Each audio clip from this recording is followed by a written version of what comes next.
Chers élèves, nous allons poursuivre notre leçon d'orthographe qui parle de l'accord et d'emploi des pronoms relatifs. Nous avons vu que le pronom relatif introduit une proposition subordonnée relative, remplace généralement un nom. C'est le cas où on a vu avec un exemple. Nous avons dit il peut s'accorder en genre et en nombre, aussi en personne, avec l'antécédent. Maintenant, si le sujet est un groupe nominal composé des noms collectifs et des compléments du nom, l'accord se fait au singulier avec le noyau du groupe nominal. Mais il peut se faire aussi au pluriel avec le complément du nom. Dans ce cas, nous allons voir cet exemple. Lorsque nous disons « la majorité des invités est partie ». Je dis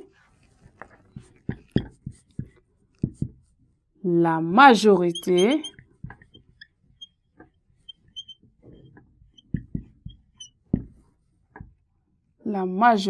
des invités est partie. La majorité des invités est partie. Nous avons également la majorité des invités sont partis.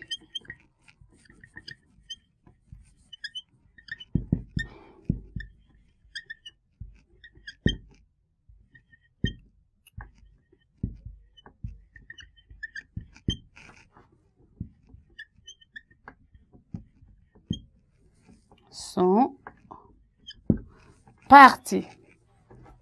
Voilà. Nous avons cet exemple. La majorité des invités est partie.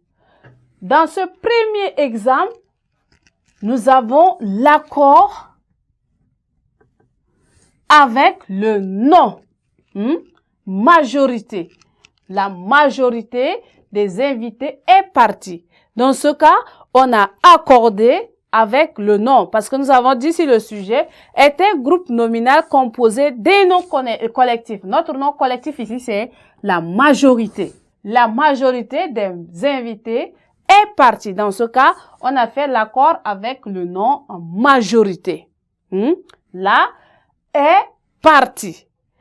Mais si seulement on accorde avec le complément ou encore un complément du nom ou encore l'accord se fait au singulier avec le noyau du groupe nominal. Mais il peut aussi se faire au pluriel avec le complément du nom. Oui, le complément du nom. Dans ce cas, on a accordé notre phrase ici avec des invités. Les invités ici est complément du nom. Donc, premièrement, l'accord se fait à ce niveau. La majorité des invités est partie.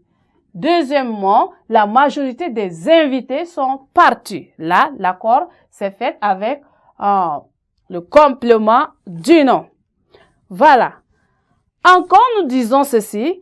Après on, chacun et chaque. Après on, virgule, chacun,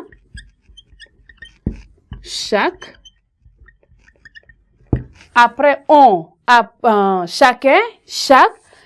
Introduisant un groupe nominal plus d'un, le verbe se met au singulier. Alors, nous pouvons donner exemple. Chacun était content.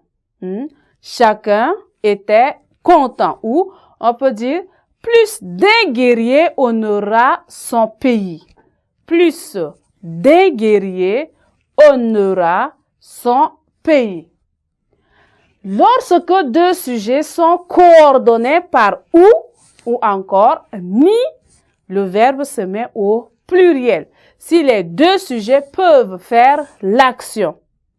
Mais au singulier, si un seul des deux sujets peut faire cette action. Je reprends. Je dis, lorsque deux sujets sont coordonnés par ou encore par ni, le verbe se met au pluriel si les deux sujets peuvent faire donc l'action. Lorsque un seul sujet peut faire l'action, on met la phrase au singulier. Eh bien, nous avons également un exemple. Lorsque je dis Jean ou Eric feront ce travail. Exemple, on dit Jean ou Eric feront ce travail. Voilà. Dans ce cas, quand je dis Jean ou Eric feront ce travail, c'est lorsque les deux sujets peuvent faire le travail. Jean et Eric peuvent faire ce travail. Mais quand je dis également, et lorsque je dis également, ni Jean ni Eric ne feront ce travail. Ni Jean ni Eric, les deux ne feront ce travail. Je peux dire, Jean ou Eric sera le parrain de mon fils. Jean ou Eric sera le parrain de mon fils. Ça veut dire, soit c'est Jean, soit c'est Eric qui sera le parrain de mon fils.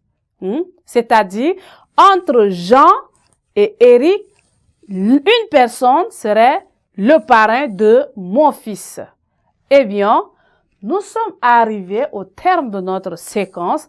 Nous allons toujours continuer avec cette leçon d'orthographe à la séquence prochaine. Merci.